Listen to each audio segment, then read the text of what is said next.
America is one of 3 countries, I know Sudan in America, still sends children to juvenile life without parole on earth. And so when you think about a child, all behavior is taught, is learned. No child is born bad. And it's kind of like when you look at the military, you guys are the last line of defense for these children and our community before they enter into a correctional facility or having coming out of a correctional facility. So it's important that you guys reach out to formerly incarcerated people to make that connection with other young people. I know the policies and procedures say you have to stay out this long, but what I'm discovering through doing this work in our communities is that those closest to the problem are those closest to the solutions. So you have to really, really consider, are you working in the best interest of the child when you look at some of your policies, when you're only focused about funding. And when I went to Austin last week and I was sitting back in the committee, all I heard people speak about, and that's from chief probation officers, that's from our politicians, that's from lobbyists, that's from the probation association union guy. Everybody was talking statistics, numbers, quantitative. No one was speaking qualitative, meaning the human experience of our children. It's been scientifically and medically proven that the brain does not develop until around the age of 25. And so, if we know that, and we have all of this medical information now, why is there no compassion for our youthful offenders? Why are we still sending children to prison at 15, 16, 17 years old? I can line up 19 men at any time before you, and all have committed murder. All had a recommendation to go to prison. It didn't take 22 years for these guys to make a change. It took love. It took love. And they got it in our juvenile system. And I don't know if our children is receiving the same love that I got to get me where I am. And I always heard this cliche, if I can just change one. Well, I was that one. And I've been able to touch 20 other lives because 4 people went back and saved the worst child in a facility with Texas' worst juvenile offenders.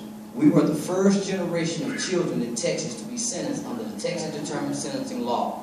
And we still have at least 40 or 50 more of our friends still in prison. And I want to end with talking about this guy, a young man by the name of Terrence Sampson. He's from Round Rock, Texas. Terrence Sampson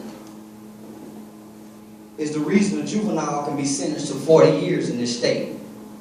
He stabbed his next door neighbor 97 times when he was 12 years old. And Terrence used to be beat by his father all the time.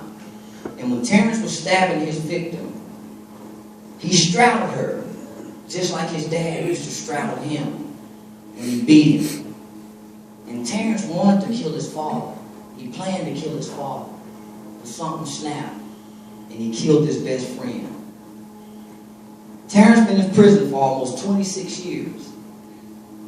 He hadn't had one major write-up in 26 years. He's gotten his master's degree since he's been in prison. He started a trucking company. My arm is tired. I couldn't even do that 97 times. A 12-year-old, 97 times. Trauma had to be there. Pain had to be there to stab someone 97 times at the age of 12. Terrence was a good kid. He was nothing like me and my gang buddies. He did everything he was supposed to do. But because of that horrific decision at the age of 12, he's going to serve his whole 30-year sentence in prison. Terrence Sampson is the one who developed my curriculums. And they're highly recommended by the Texas Juvenile Justice Department. Terrence Sampson hadn't stabbed anybody in prison. And if you're a monster who can stab somebody 97 times, you can't hide that anger or cover that anger up in 26 years. Some form of violence is going to display if that's in your nature. And I want to end with this. No child is born bad.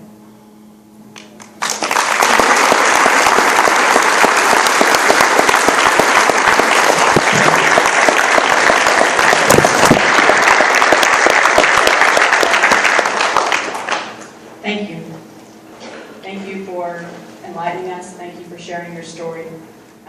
Thank you for sharing. We really do appreciate you being here. On behalf of the Juvenile Justice Association of Texas, we want to offer y'all some gift bags as a thank you as well. Put them down right They're all Appreciate it. Thank you. Charles, did you want to say something? Oh, about yeah. the book? I have some books, about 15 or 20, so all I had left were $10 a piece. It's a second chance story about a multi-millionaire lady who was driven by poverty to sell drugs, and she became a multi-millionaire. She's called the Queen of Houston.